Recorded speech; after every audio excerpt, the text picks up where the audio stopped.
But as God is my witness, I will take my revenge. I will destroy Dracula's vile progeny and all the monsters she controls. I will avenge your death, my brother. And destroy this unholy alliance. I have a lot of feelings. I love seeing Bride in this iteration. I love the continuation of the storyline.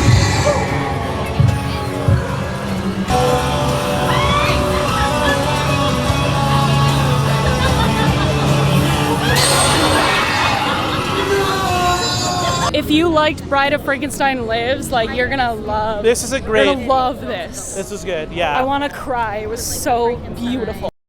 Thank you for watching, and thank you to our sponsors and Patreon producers for making this video possible. Hit the subscribe button so the creepy fun never has to end. This is Hannah reminding you to keep it creepy.